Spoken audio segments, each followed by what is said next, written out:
So, what would you say is the main idea, or what's the stuff under those words? Yeah, what's the ethos of get out of your head? One of the things that I like to point at sometimes is this quote that often gets attributed to Albert Einstein. The quote basically says, "You cannot solve a problem with the same level of consciousness that created it." So if you think about anxiety, it's okay, there are two places from which it could arise. There is like the fight or flight mechanisms in our bodies. There is also our propensity to chew things over and activate that same fight or flight nervous system, all that architecture, right? Either one of those things could lead to the other. And I think if we sum it up, the combination of those two forces is basically what we know to be what anxiety is, like the manifestation of overthinking and our body going into overdrive. So, I'd love to start off with the question, what would you call your meaningful revolution?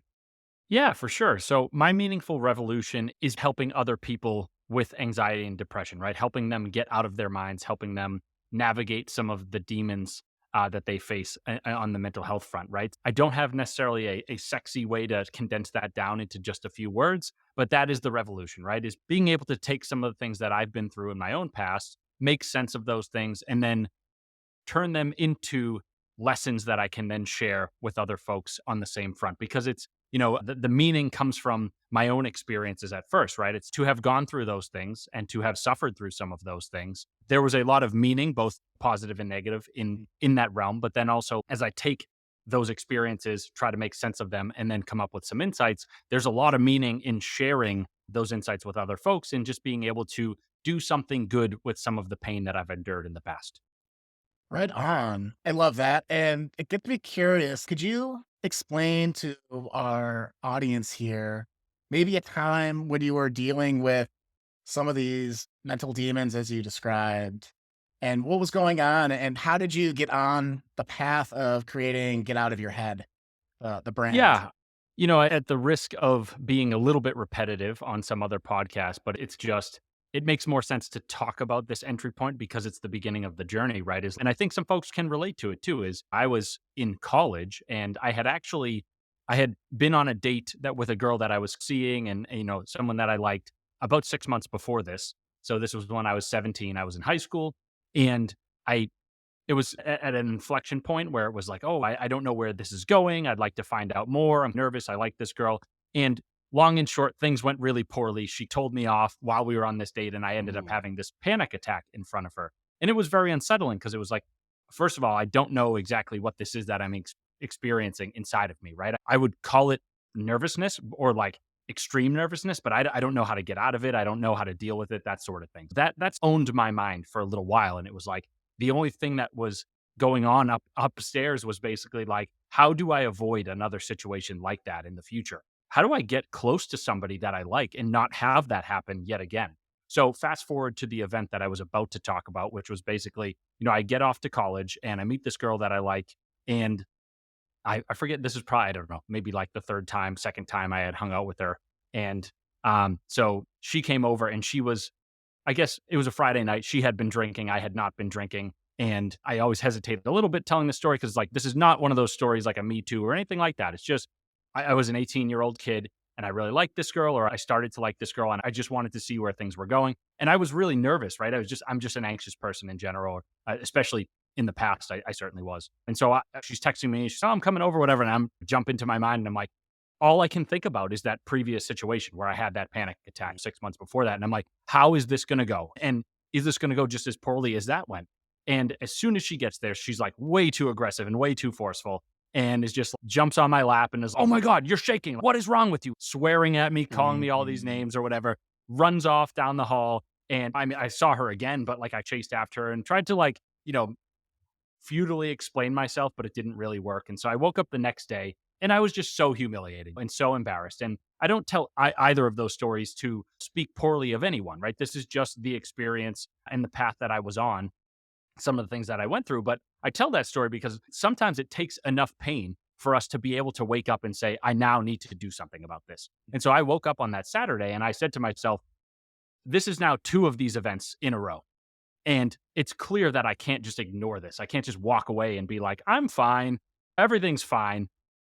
I really I had a quote unquote come to Jesus moment where I was like, I really need to start figuring out what this is. And again, not a, it wasn't a clear, clean cut, sexy path, but it was like starting to have conversations with people, going to therapy, reading books, getting as much information about this stuff as I could get my hands on.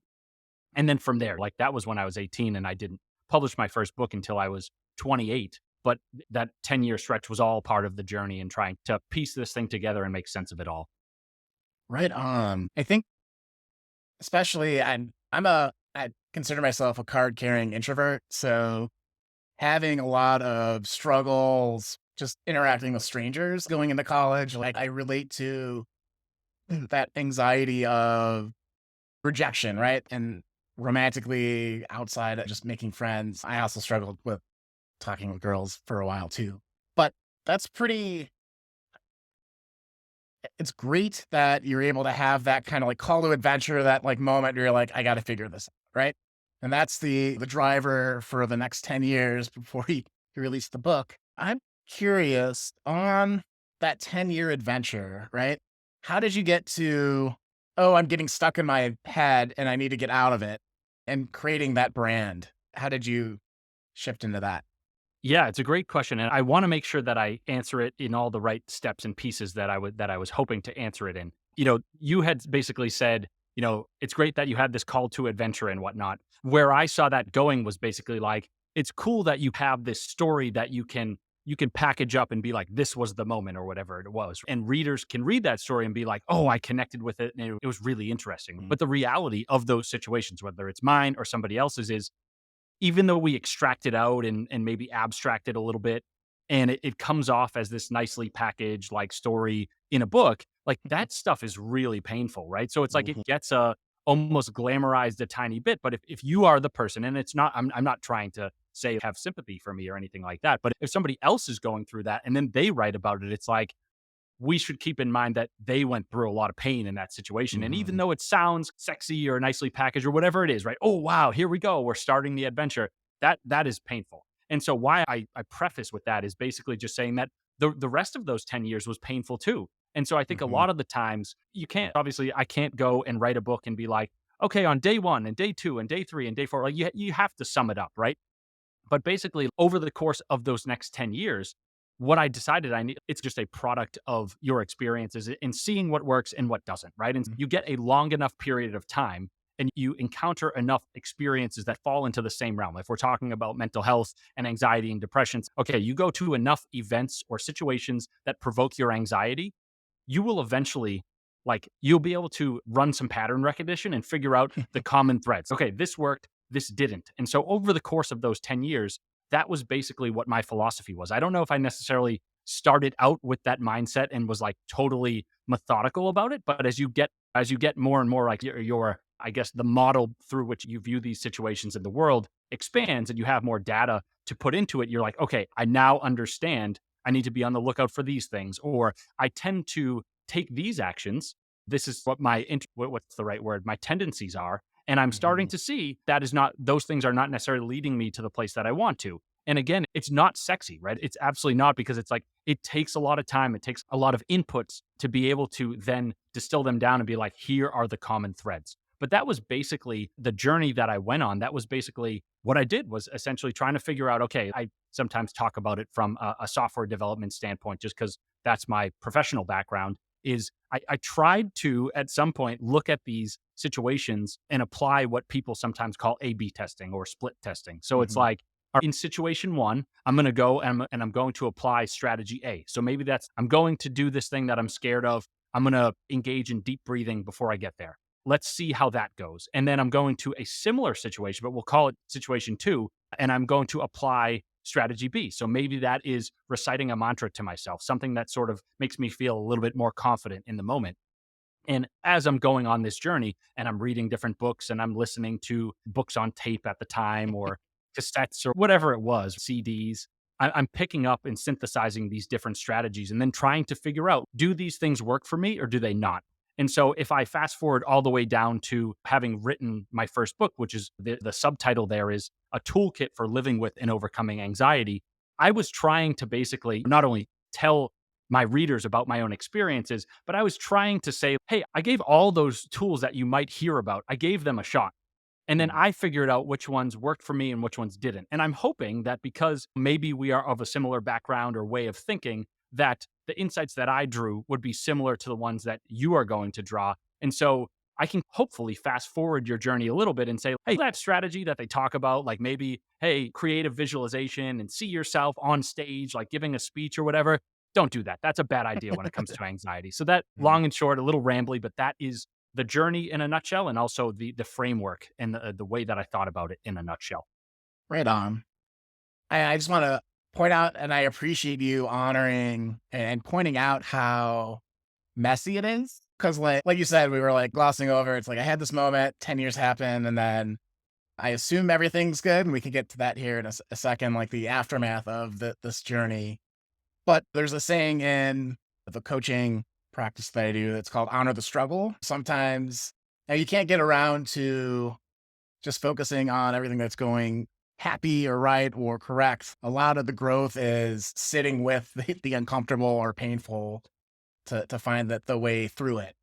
It sounds like that was your part of your journey. So that's awesome. And just want to cheer you on for that.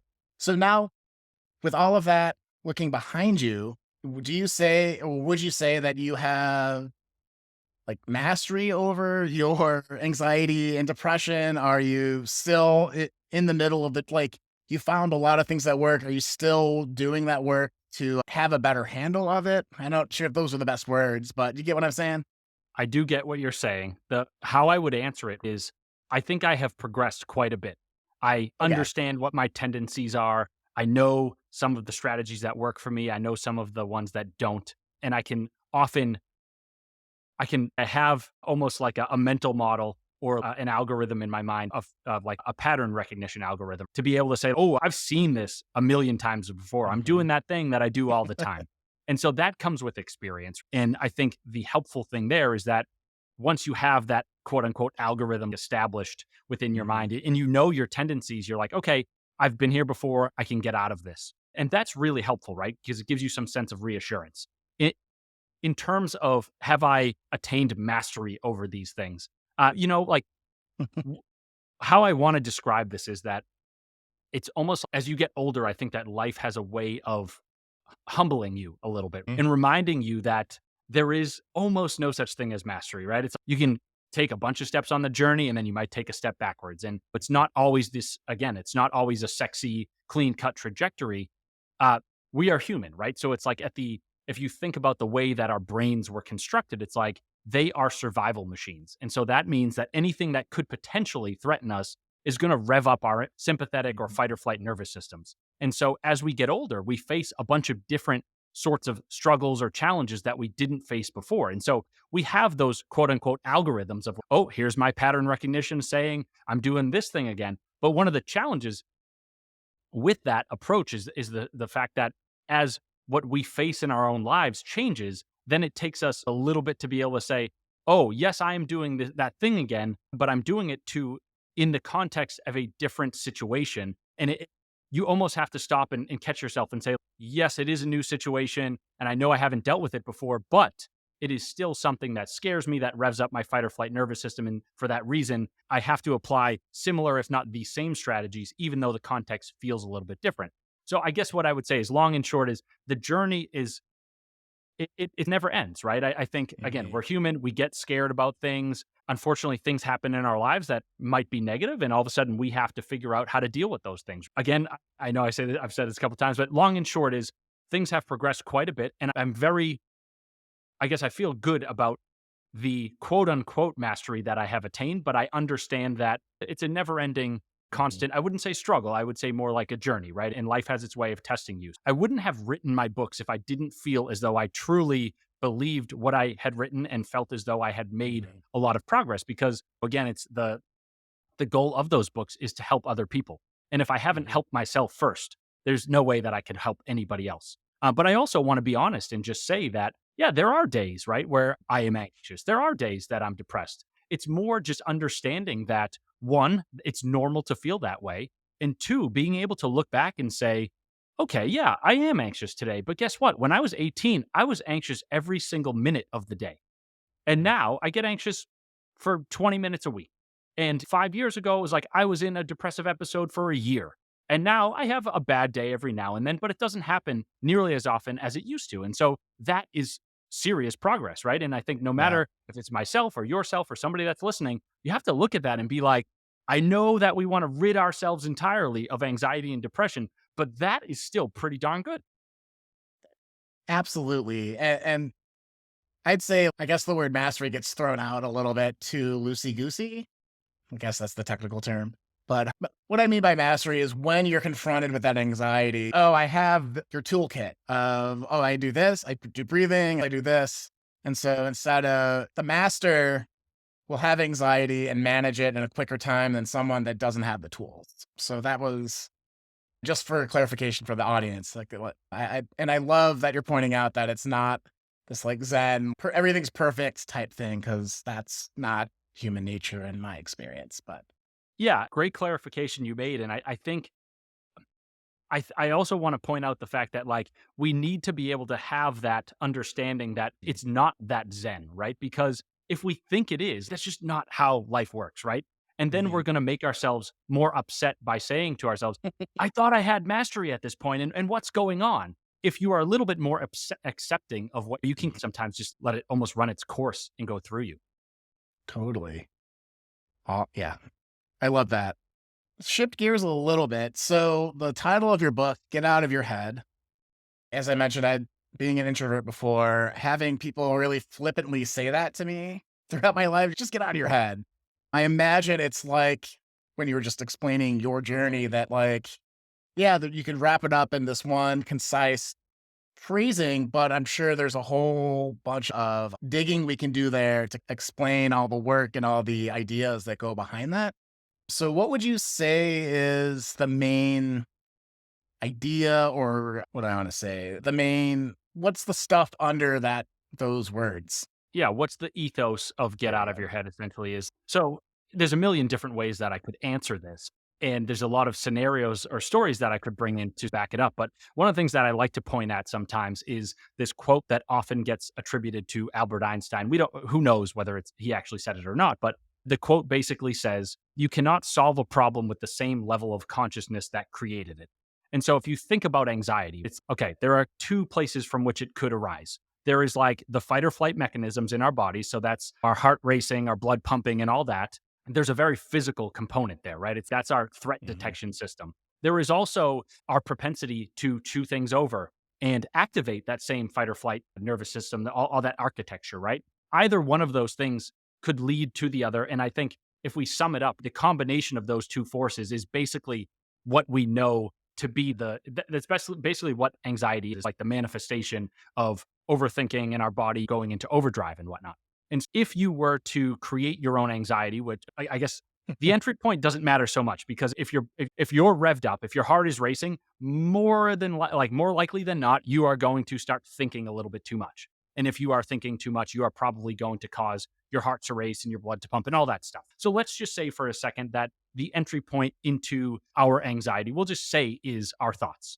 And so if you have, for example, a job interview on the calendar a week from now, and all of a sudden you're like, oh, I don't know about that job interview. I don't feel so good about it anymore. And you start ruminating over it and you start chewing it over and you're like, oh, what am I supposed to say? What am I supposed to do? What if I look like an idiot? What if I don't know how to answer the questions? All those different things, right?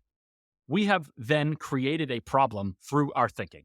And why I like to bring that Einstein Mhm. quote to the table is just to be able to say to ourselves, try your hardest, try your darndest to put yourself in that state of mind where you are ruminating, chewing over, stewing on that job interview. And then from there, try your best to think your way out of the feelings that you have created through your thoughts.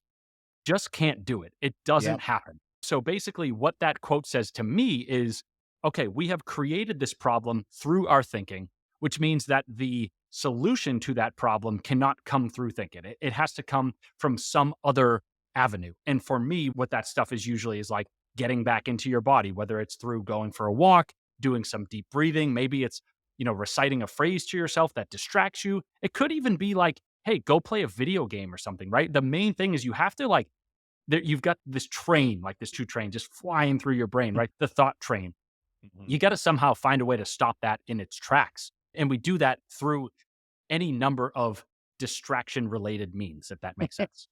Totally. Yeah. From the work I do as a coach, we talk about how, yeah, basically there's these different interrelated systems in your body. There's an emotional system, there's a logical system, there's the physical system.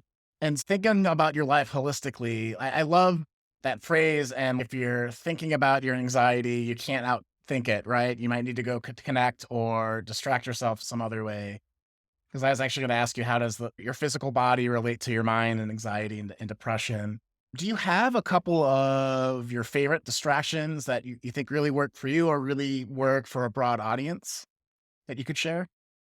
I could talk about some. I think I wouldn't say that I necessarily hesitate, but I do like to say that one of the difficulties about anything in the self help world is that everybody's a little different, right? So Mhm. Oh, yeah. something that works for me might not necessarily work for you or resonate with you, whatever. So I guess the philosophy or sort of the approach that I give, right, is I do throw a lot of different ideas at my readers because I know that I need to provide enough that they can distill those.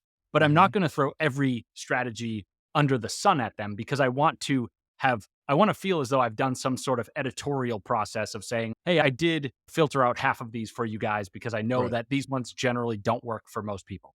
In terms of distraction related methods, for me, listening to music is huge. Big, I enjoy listening to heavy metal. I think that, and that's just one genre that I like. But for me, like heavy metal I guess I'm going to use the word distracting, but it's very consuming, right? Where it's hard to focus on this song with these heavy, deep riffs and then also be in your head at the same time, right? So if you're Mhm. like jamming out to a song, if you're at your desk, like drumming along to it or whatever, it's hard to hang on to your anxiety at the same time.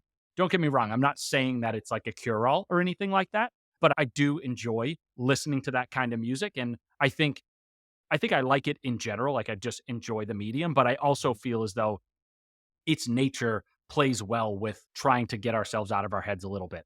A couple of the other things that I like to do, so I did mention going for a walk. It's almost okay, most of the time, not all the time, but most of the time that we get in our heads, our bodies are still.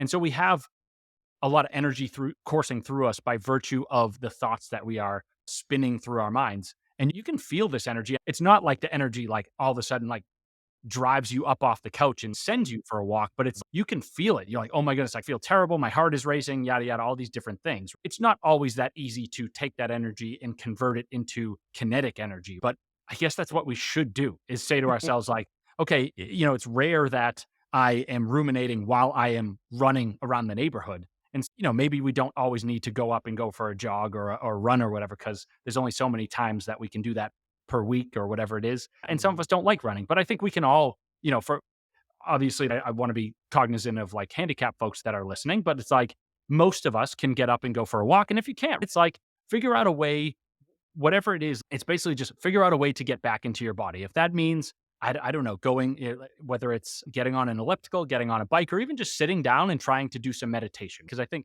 most of us have the ability to do that. Obviously, we run the risk of while meditating, like continuing to ruminate, but just figuring out a way to attach to our bodies, put our focus back on our limbs and get that focus away from all the things that are going on in our minds. That's another strategy that I like to partake in music, going for a walk. We talked about deep breathing. So that's another way that you can get back into your body, right? So if you're really focusing on your breath and you're saying, okay, I'm watching the air go into my belly and then I'm watching it depart my belly and I'm watching my stomach inflate and then deflate and so on and so forth. It's just another way to distract ourselves, right? But also, the funny thing about breathing is there is some good scientific backing of that strategy, which I'm sure in your coaching practice you cover with folks, which is essentially the deeper you breathe and it comes on the exhale is basically you activate your parasympathetic nervous system, which is essentially the opposite of your fight or flight nervous system. So it's Mhm. people will sometimes call it like the rest and digest system. If we are anxious and our hearts are thumping and blood is pumping and whatnot, and we do some deep breathing, I know again, like we talked about, get out of your head. How can that can sometimes sound a little bit flippant. Sometimes people will say, "Hey, dude, like you just got to breathe," and that can come off as well. Yeah. And so I'm not trying to put it in that same sort of light, but at the same time, like breathing really is important. And I know it sounds simple, and I know it almost sounds like mundane or like too obvious, but it's Mm. I'll tell you, it's You just go back to it and you're like, wow, okay, I took 10 deep breaths. Number one, activated my parasympathetic nervous system. That helped. Number two, I was focusing on my breath and not the scary things in my mind. And so you get this almost multiplied or double effect. And so it's definitely a helpful thing. And I think the reason why I like to talk about some of those strategies is we're all human, right?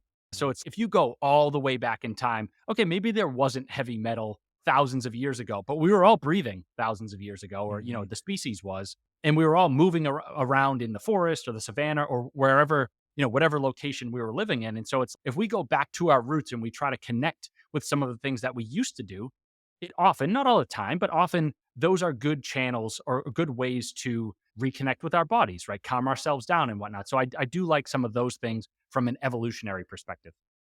Right on. Yeah, breathing is such an easy you mentioned it could be a very flippant thing to say, and one of my favorite mentors often says, "Common sense isn't common practice," and I really love that phrase because we all know that breathing can help. It's just in us innately, I feel, but you never think that when you're revving up that your breath's getting quicker and maybe you're not breathing doing shallower breaths, which is the physical response to stress, which then tells your brain that you're stressing out physically, and then it just can cascade out of that.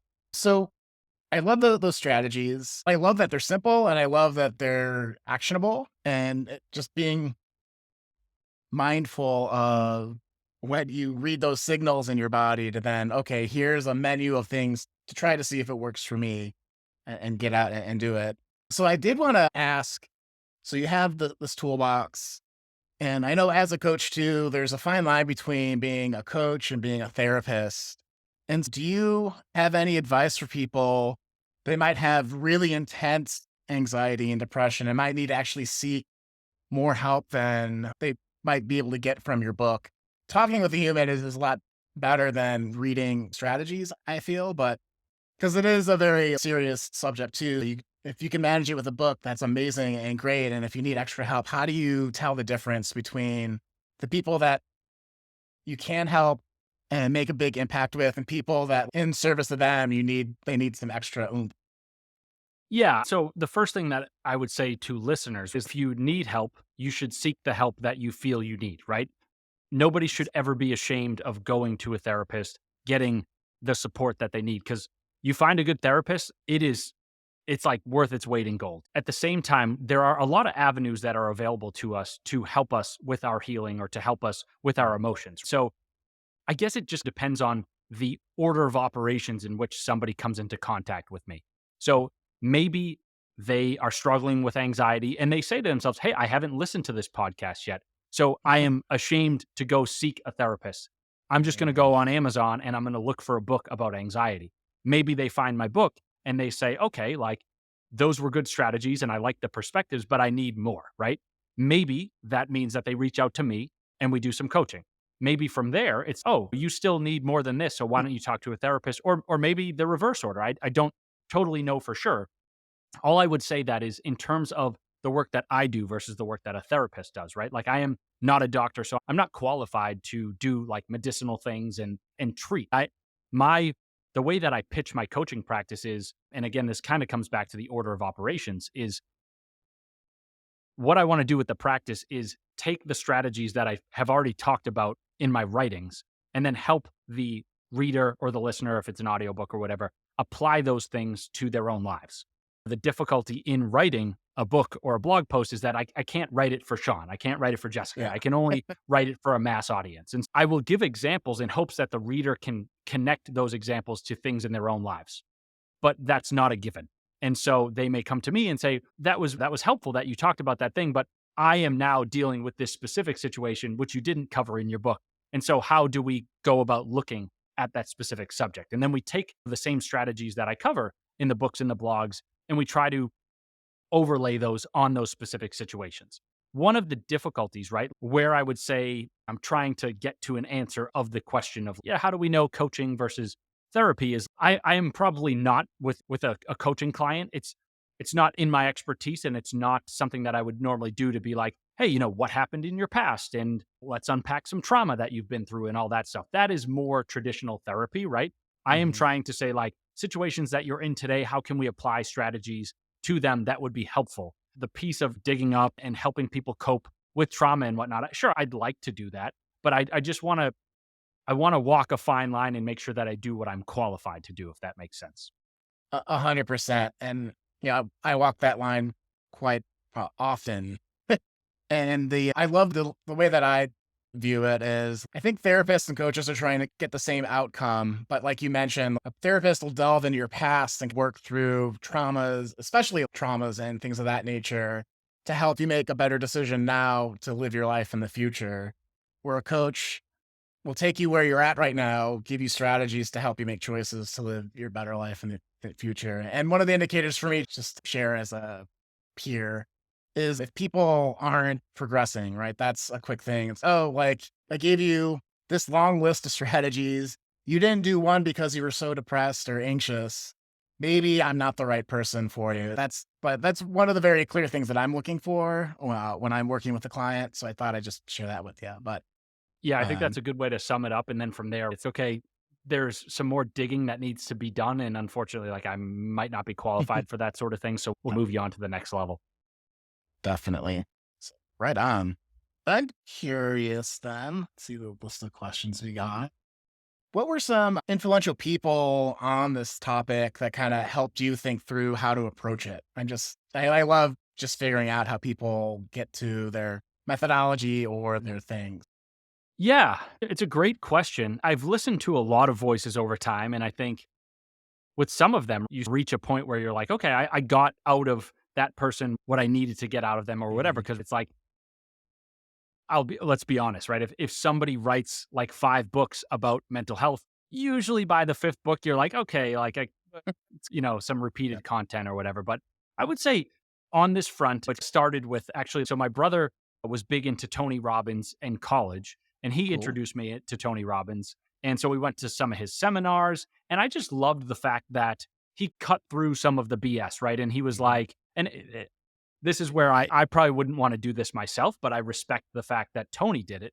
Is he would basically say, people would come up to him and be like, dude, you don't have a PhD, you don't have all these advanced degrees, you can't be doing these things. And he's, dude, I have a PhD in results. You bring somebody to me who is struggling and I Yeah. can fix them in 30 minutes.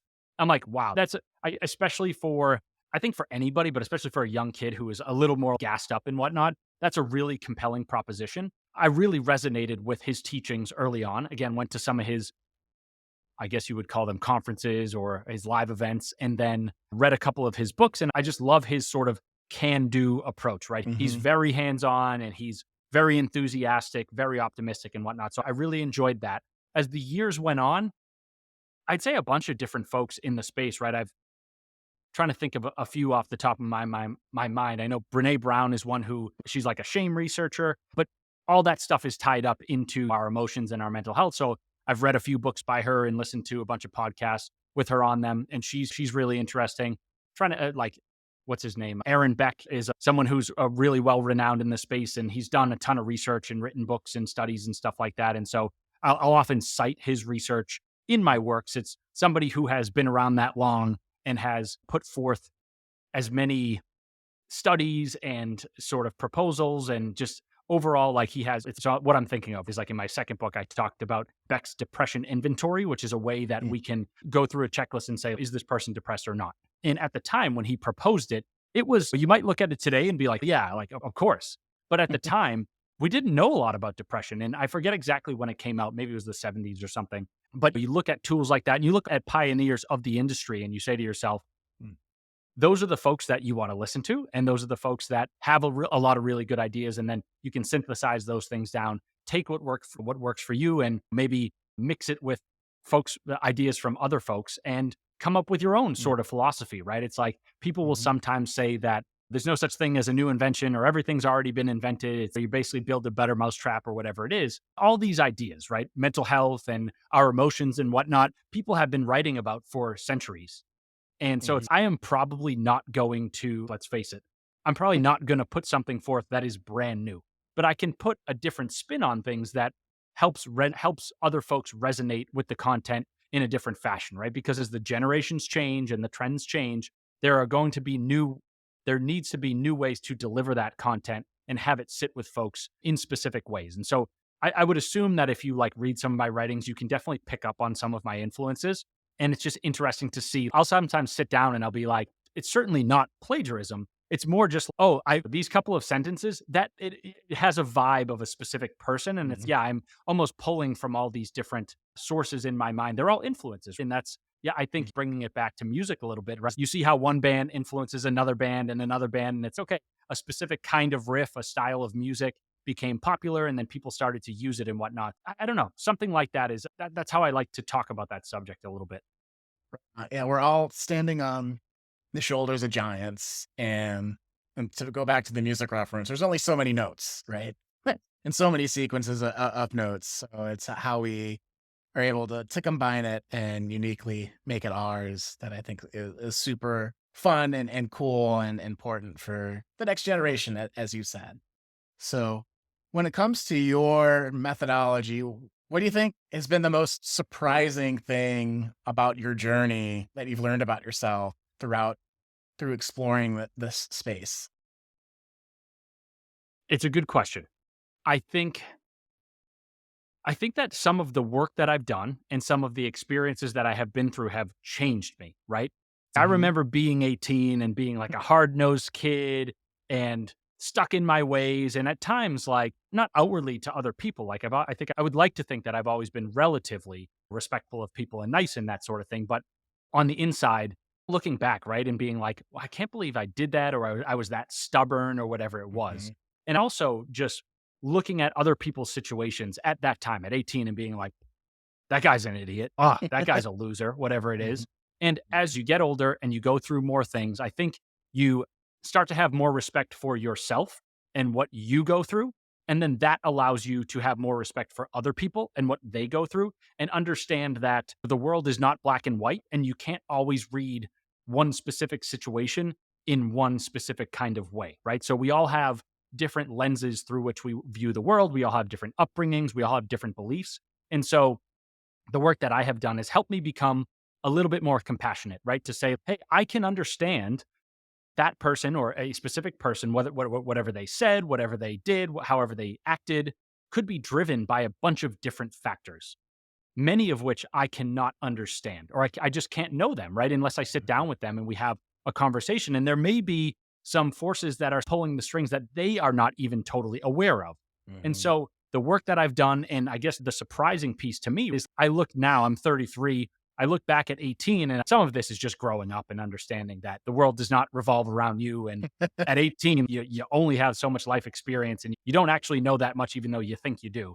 At 33, I now look and I say, I know some stuff, but there's a lot of stuff that I don't know, and I understand that. And I also understand again that the fact that people have different ways of viewing things and people have all sorts of challenges that they go through. And so it's like having a little bit more compassion for folks that are going through difficulties and whatnot, and understanding that I might not always be able to recognize or piece together what it is that they're going through, but I can have compassion for that difficulty, that struggle, that battle. And it's almost like the end piece of this rant ends in politics, right? Where it's Yeah. like, I can understand if somebody has a different belief than I do on a political front. And I can say it's okay to have that disagreement, right? But in terms of the mental health stuff and whatnot, it's like I can understand that a specific situation triggers somebody in a different fashion than it would for me or for you. And that's okay because it's all a product of people's past experiences and their beliefs and Mhm. how they view the world and whatnot. And so, again, repeating myself, but the surprising thing to me is just how much my work and the things that I like, just the mental health battles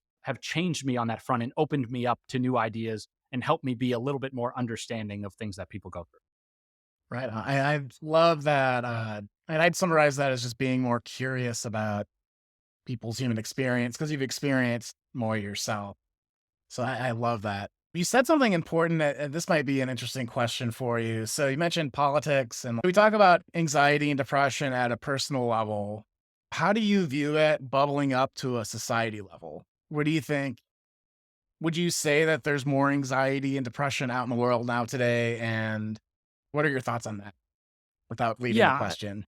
it's a hard question to answer because I don't know for sure. What I would say is it feels that way, right? Mhm. It feels like we look around and we have social media in our pockets and we've got these news networks on our TVs, and there's a lot of competition out there for people's attention and clicks and eyeballs and that stuff. And in a competitive market, you inevitably have to grab people's attention, right?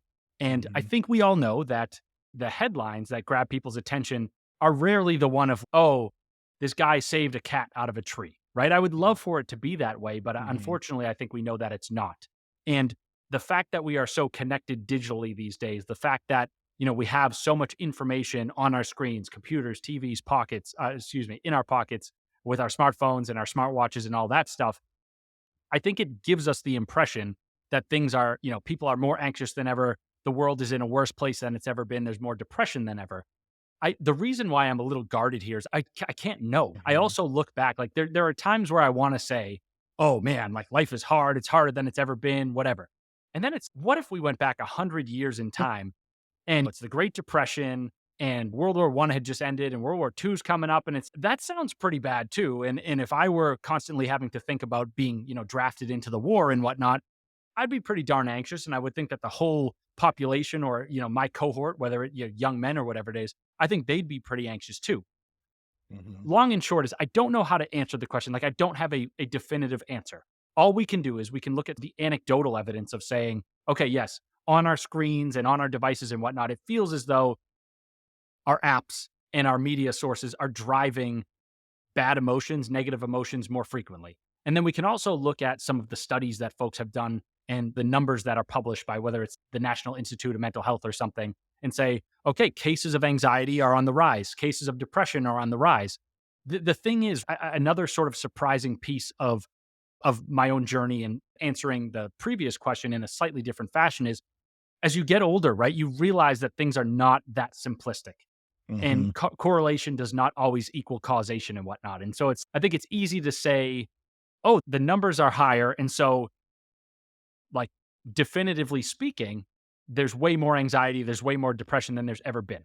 Don't get me wrong, I would probably assume that is the case. But you also have to then go into the numbers and say, mental health is a little bit more accepted these days. Are people more Mhm. willing to talk about it? Are they more willing to take a survey and give a yes answer rather than in the past there was a no answer? So I just don't know. Again, my hunch would say yes, there is more of these things out in the world, and it's the world's a dark and scary place at times. So there is reason for the anxiety. There is reason for the depression.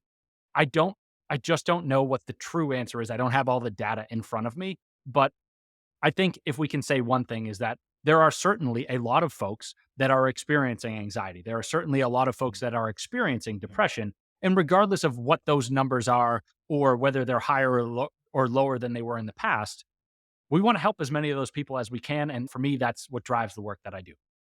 Yeah, I agree with the hypothesis and guess, and I respect the, nuance that this could there are too many variables to play. Everyone wants the magic bullet, but it's not Mark Zuckerberg and Instagram that's caused or Twitter or name your app. The question I had while you were talking about the news and social media and stuff, did you ever try as one of your strategies to not do that stuff?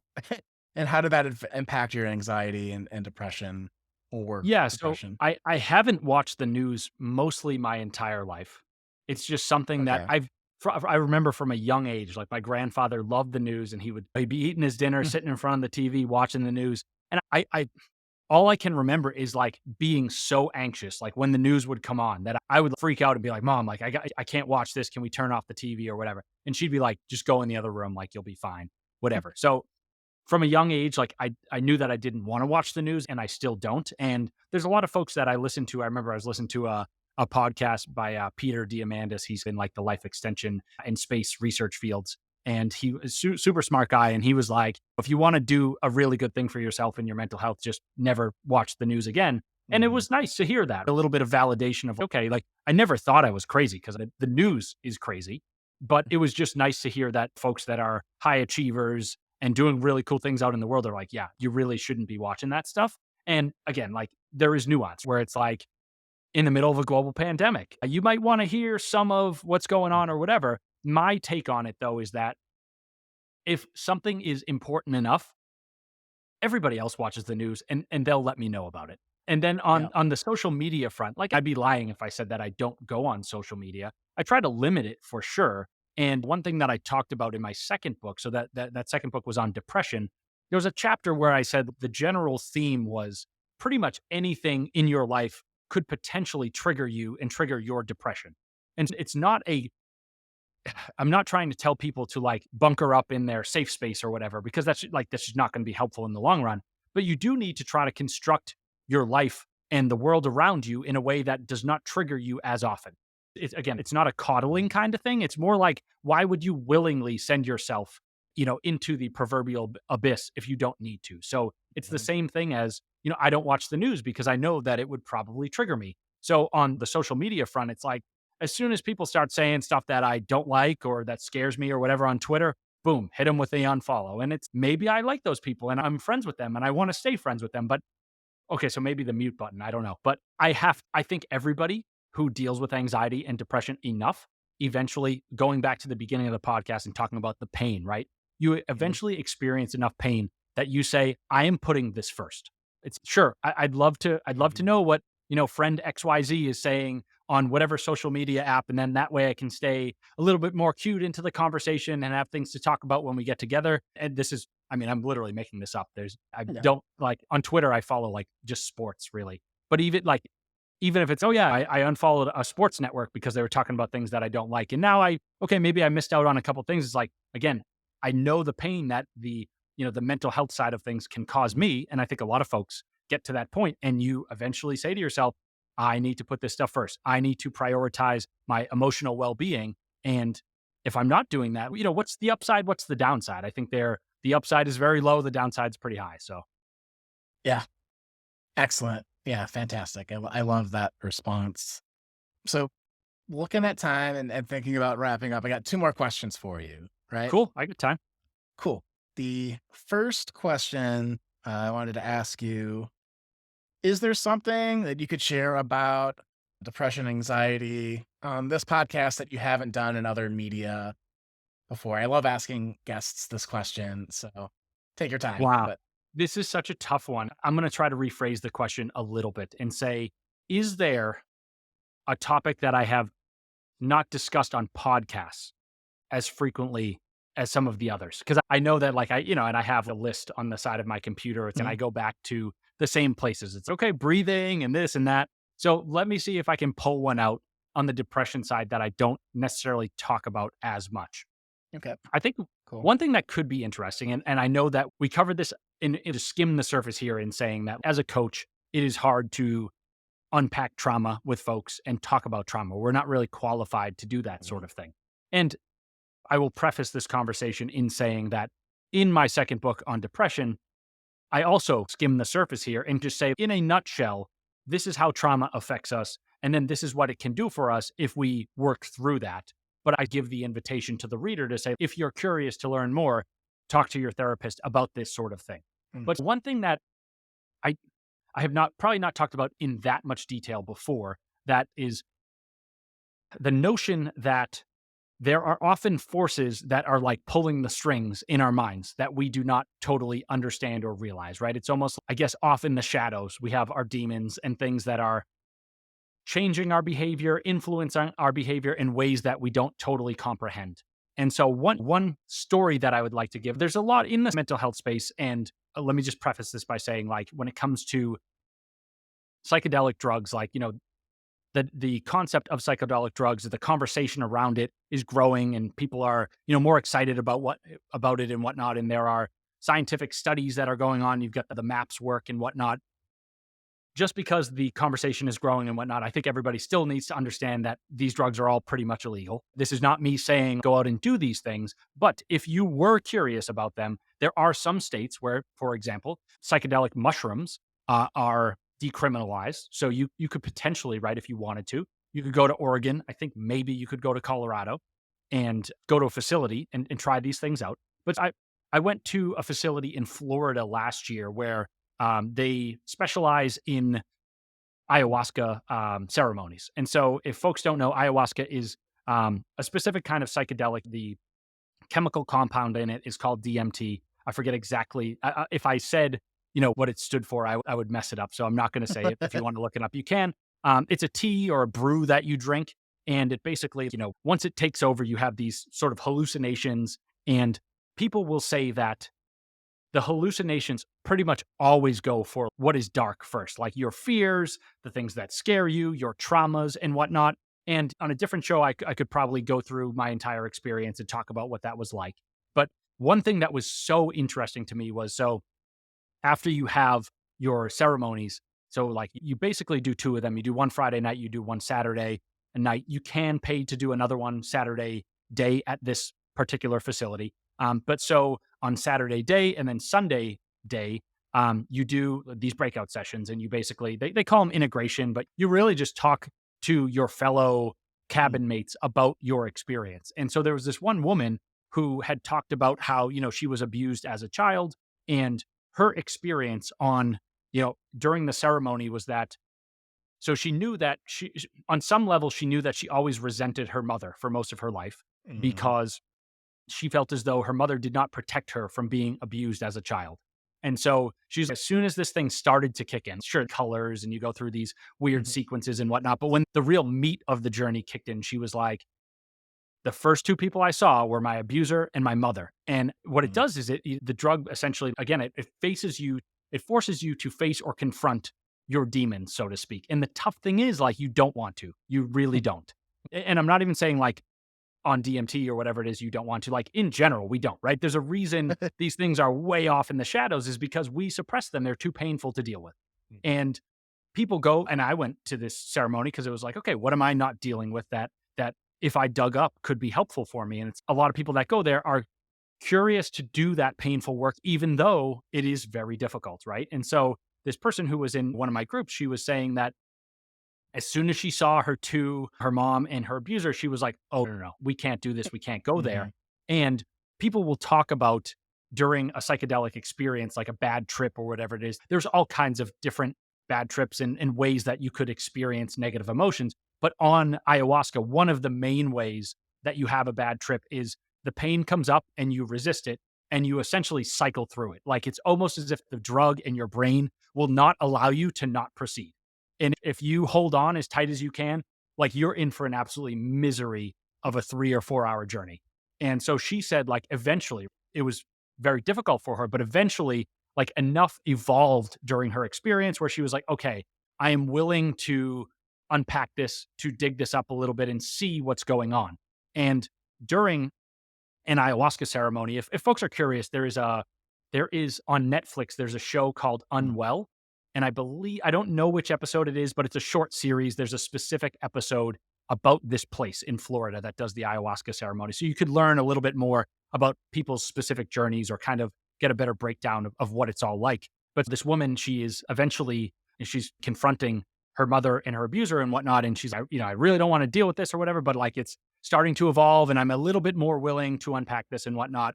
And so I feel like I may have missed a piece, but anyway, I'll keep going. Is eventually she got to the point where she was okay. Now I'm sorry, and now I'm remembering what I was trying to say. So if you watch a documentary, or I can even tell it to you a little bit. But basically, so when you talk, like when people talk about doing an ayahuasca ceremony, one of the things that comes up a lot is the notion of purging. So purging is any kind of emotional release via the body.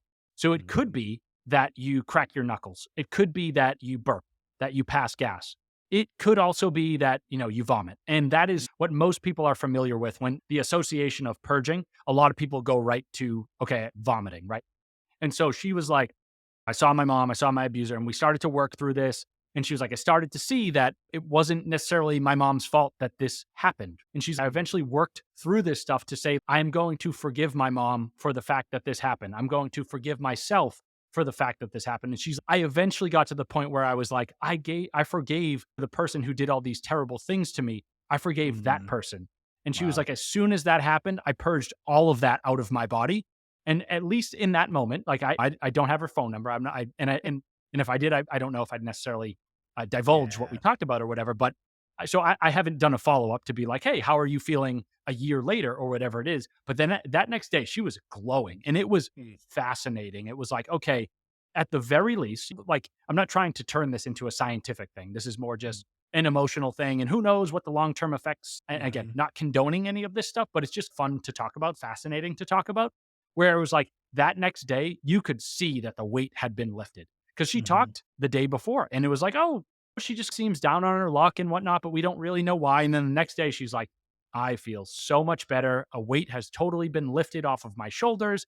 To be honest, like I hadn't even thought about this stuff in Mm. years because I suppressed it so much. And so, circling back to the beginning of my answer, I know this has been a long one, was in Fine. my second book, I talked about like the power of working through and unpacking trauma and addressing those shadow like forces that lurk in the distance or in the recesses of our minds. Is okay, so maybe we don't necessarily have something as intense as being abused as a child or something in that vein. It could be that we went through a relationship and things didn't work out and we were heartbroken and it was Mhm. really painful. And because of that heartbreak, we decided that we were not going to pursue romantic interests anymore. And I guess one of the things that I like to talk about on this subject is like the notion of trauma. There's lowercase t trauma, there's uppercase T Mhm. trauma.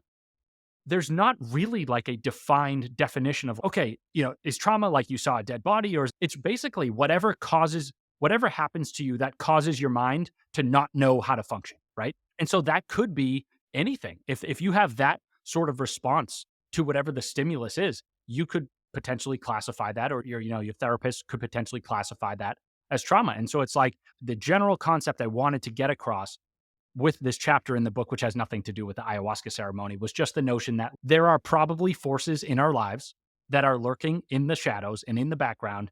And Mhm. maybe those things are preventing us from getting past our depression or making moves in our lives that are necessary for us to advance. And sometimes, not all the time, but sometimes unpacking that trauma can be a really good thing for us in the long term because it'll be painful at first, but it can then allow us to advance, right? And so that was Mhm. in general, that was what I was going for with that chapter, but then also this large answer here. So that's all I Right have to on. say on that front. Awesome. Well, thanks for sharing that. And it is super fascinating. If you're listening and are interested, Michael Pollan did a really good book called How to Change Your Mind, where he talks about a lot of the research going on and how important it is to have a guide if you choose to use these illicit substances, which we're not condoning here on the Meaningful Revolution podcast because it's illegal. But it's super fascinating. I think Tim Ferriss also has a couple of things that he's talked about on his podcast or blog. So worth scoping it out if you're interested. Okay, the other question I wanted to ask you before we got off is, since this is called the Meaningful Revolution and it's to help people have meaningful pursuits, I was curious, having worked with a lot of folks and done the work yourself, do you think there's a relationship to having a meaningful pursuit in your life and anxiety and depression? And I'd love to hear your thoughts on that. Yeah, this is a great question. I probably will be a little long in my answer, and there's a lot of different crevices that we could go into. Cool. I So if you don't have any meaningful pursuits in your life over the course of time, it might not be tomorrow, it might not be a month from now. I think it's inevitable that you will encounter some sort of melancholy, let's call it, right? It might not necessarily be major depressive disorder, but probably if you do not have that like spark of life or zest, inspiration in your life, I think it's inevitable that you will struggle to get out of bed each morning, right? You have to have something Mhm. that compels you to go do what you do. And so, short answer there is yes, you need to have things that you're passionate about in order to avoid, I would say, probably depression. But even if we say it a little bit lighter, just overall negative feelings, darkness, that sort of thing. Mhm. The why, one of the crevices here that I want to talk about, nuances, whatever. And maybe the answer is not as long as I originally anticipated, but the tricky thing about having passionate pursuits and all that is that I'm gonna say it's like a seesaw of anxiety, but I don't know for sure. Is okay, so on the one hand, if you are constantly not doing what you want to be doing in your life and you don't have these passionate pursuits, how I know I just talked about the depression piece, but how it probably goes, right, is like you are probably uptight, uneasy, anxious because you're like, oh, my life is passing by and I'm not doing these things that I want to do and I'm nervous and oh geez, like just some manifestation of regret, right? Mhm. over the course of time, that fear, if we do not pay attention to it, eventually falls into the background of, okay, I'm not going to pursue those things. And so I'm retreating into this sense of hopelessness, AKA depression. So repeating what I said at the beginning of my answer. But the reason why is like you'll see in a second. So the seesaw sort of anxiety is if I don't pursue what I want to pursue, then I might experience anxiety, I might experience depression. Then I should just go experience I should go pursue what I want to pursue. Here's the difficult part is if you're going after the things that you want to go after, guess what you're going to face? You're going to face anxiety. It's inevitable. It's okay like I want to start a company. I'm passionate about that. The business world is a challenging world, right? You're gonna face competition. You're gonna face ups and downs and upheaval and stuff like that. And along the course of that journey and all those different things you encounter, bang, anxiety in your face, right? How Mhm. am I gonna pay my bills? How am I gonna keep my employees? How am I gonna pay their salaries and all that stuff? How am I gonna keep this business afloat? And so whatever the pursuit is, I could give a bunch more examples, right? But like for me, right, it's like I'm a single dude. I talk a lot about anxiety on the intimate relationship front. And so Mhm. I know that going out and trying to find a partner is something that's really meaningful for me and it's a passionate pursuit for me. But I also know that anxiety comes with that territory.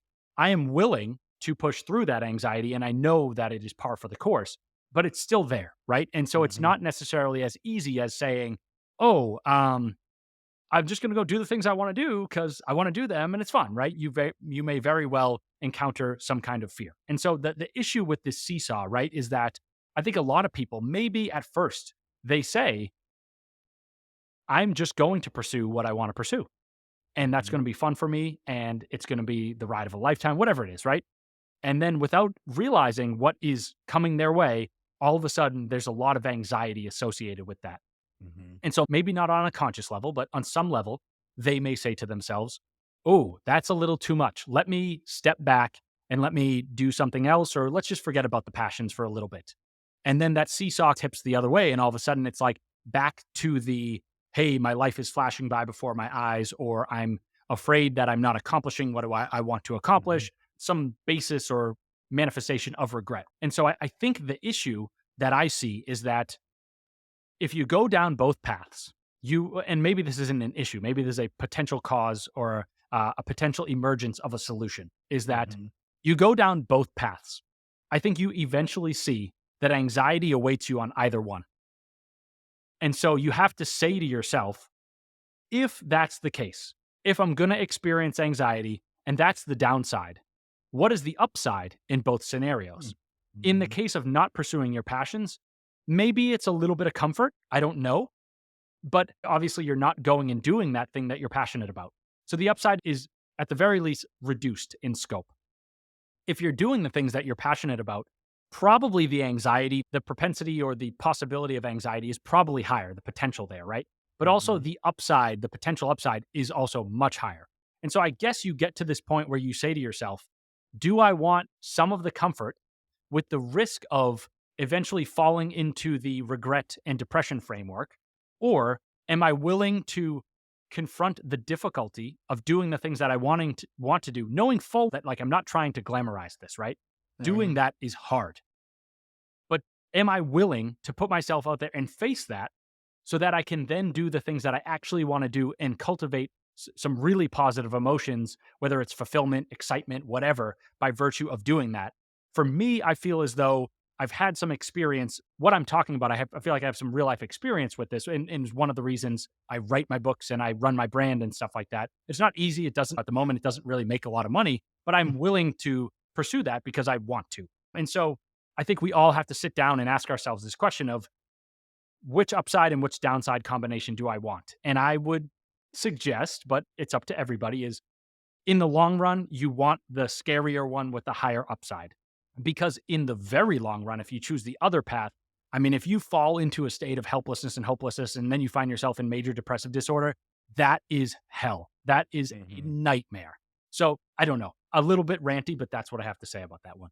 I love that idea, and I often talk about how if you have 2 paths, essentially what you're saying, and there's going to be hardship on both, you might as well spend your energy on the shot of change, on the shot of transformation, on the shot of doing something that fulfills you, even if you don't accomplish it. The act that you tried and you don't have that regret is so much more powerful than playing it safe for that little bit of short-term comfort. But over the long term, then you're like, what did I do with my life? The people that are like, what happened? I'm like, I was young and now I'm old and I didn't do the things that I wanted to do with my life. And I don't have the chance now to switch it. That's a terrible nightmare scenario. And you will never regret taking the shot at, maybe I asked that person out and it didn't work out, but at least it helped me put that chapter aside to pursue the next thing. So I love that. I love that. With that said, Brian, it's been an honor having you on the podcast. I really enjoyed our discussion. For the audience, what's the best way for them to follow up with you or check out your books? Yeah, just go to getoutofyourhead.com. So that's all one word, no dashes, no spaces in that URL. I've got my blog up there. I've got my books up there, links out to Amazon and whatnot. So best place to find me is there.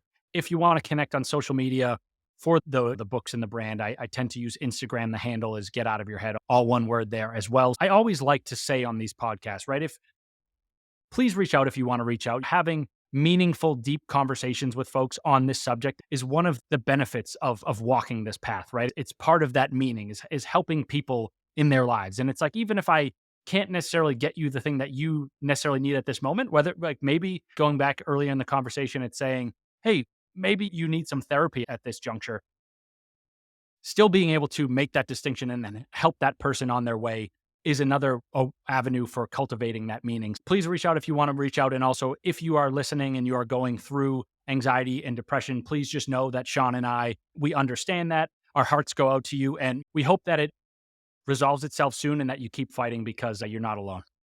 Yeah, we are cheering you on. Definitely. That's a great way to end this episode of The Meaningful Revolution. Thank you again, Brian. Awesome. Thanks, Sean. In everyone's journey to find meaning, there's usually one moment where they make a decision to act. It's that point when you encounter a poor product or a piece of music or something else in your life that you love, and you decide that you can do it better, and you go about creating better. It's that point in your life when you look around and wonder, how did I get here? How did life get so boring or stressful? Or just not how you imagined. And so you decide it's time to figure out how to change that. Or it's that feeling that you could be working on something that's more fulfilling, more in service to others, and more exciting. And so you decide it's time to figure out how to have more of that in your life. And in each of these scenarios, there's this call to adventure, a call from your heart to change, and the decision to act. So I'm Sean Butner, and I help people heed their call from their hearts to change. As a certified high-performance coach, I guide people through a science-based process to help them live their life more aligned to their aspirations and dreams. And maybe that's you. And if it is, maybe your time is now to work with the coach to help you follow your call to adventure. So if so, you can apply for a free 1-hour strategy session with me at www.seanbutner.com/coaching or check the link below. In there, we will spend 1 hour building your high performance plan. We'll talk about what your call to adventure is, that decision that you've made or want to make, and then the plan to make it happen and realize it. And so I've helped people start businesses. I've helped people change careers. I've helped people change how they feel about their lives through this process called high performance coaching. I know it can help you. I love coaching. I love the people that I'm able to serve with it. And I hope that's you. So check that link below wherever you're listening to or watching this episode of the Meaningful Revolution podcast. Enjoy the rest of the episode. I hope you enjoyed this episode with Brian about anxiety and depression.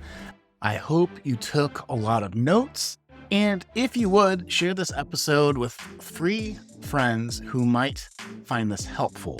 It helps us at the podcast, keeps us going, and gets the good word out. So we need a little bit more positivity out there. So please help us out with that, and see you in the next episode of the Meaningful Revolution podcast.